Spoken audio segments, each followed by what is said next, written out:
More and more Scots want to break away from London. Boris Johnson is now promoting the United Kingdom with billions for the north. The increasing drive for independence is causing upheaval in Scottish politics and panic on Downing Street.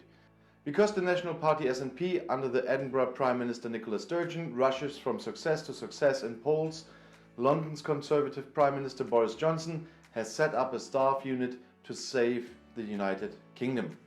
However, the British Prime Minister and his Brexit policy are deeply unpopular with the Scots. The regional Tory boss admitted on Thursday that the Unionists lack a credible figurehead when he announced his resignation. Recent polls for the Scottish Parliament election, which is due in 9 months, say the SNP, which has ruled for 13 years, is at 55%.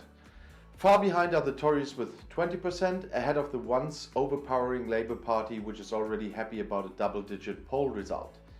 Together with the Greens, which are also pushing for independence, the Nationalists could demand a new referendum with a clear mandate from the voters. In 2014, this was still clearly 55 to 45% in favour of the Union, as then a referendum would need the approval of the British Prime Minister this time too. The Prime Minister and self-appointed Union Minister announced that he would refuse and even let Edinburgh's concerns go back without an answer. Johnson could not agree to a second referendum because he runs the risk of losing it, explains Tory strategist and former Finance Minister George Osborne. This is supported by the latest surveys. Since the beginning of the year, supporters of independence have almost always been in the lead, most recently with 54%. Is that following intense SNP propaganda? Not at all, analyses Professor Nicola from the University of Edinburgh. The ruling party is completely focused on COVID. Independence is not being debated. The lawyer Sturgeon, age 50, is considered to be as cautious as she thinks strategically. Her husband, Peter Morrell, directs the party tightly as General Secretary. Debates are considered undesirable.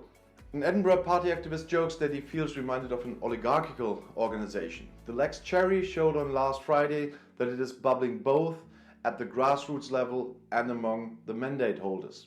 According to a new directive of the party executive committee, MPs who want to run for Holyrood in the Scottish Parliament elections must give up their mandate at least 2 months before the election.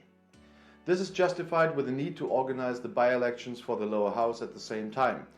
For her and her parliamentary team, however, the regulation would mean unemployment. Joanna Cherry, MP from an Edinburgh constituency, outraged and withdrew her Holyrood candidacy. Cherry is considered the figurehead of those SNP members who urge greater speed in the struggle for independence. So far, the charismatic Conservative Ruth Davison has served as MP for Edinburgh Central. The 41-year-old led the regional Tories for 8 years and led them out of the bottom before surprisingly throwing in the chair last summer. The trained journalist officially justified the step with her son, who was barely 1 at the time. In reality, Johnson's Brexit policy is likely to have tipped the balance. The person and office of the Prime Minister hung like a millstone around the neck of Jackson Carlaw, Davidson's successor as district party leader. He wanted to make room for a younger face. The 61-year-old justified his resignation last Thursday after just 5 months. Farmer and football referee Douglas Ross, aged 37, who has made a name for himself as a critic of Johnson, is the favourite to succeed him.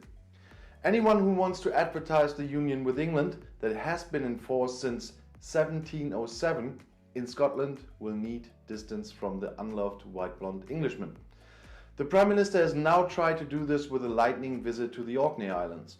In the corona pandemic, Westminster is pumping billions into the north, and Brexit will bring riches to the Scottish fisheries. But Times columnist Alex Massey believes that waving pounds in London is wrong. The exit from the EU was won with arguments for sovereignty and identity, and that is the same today in Scotland. And if you now want to know more about European politics from a German point of view, YouTube has chosen another of my videos right here for you in the end screen, right next to your chance to subscribe to my channel. I'll see you in my next video. Click and enjoy. Viel Spaß!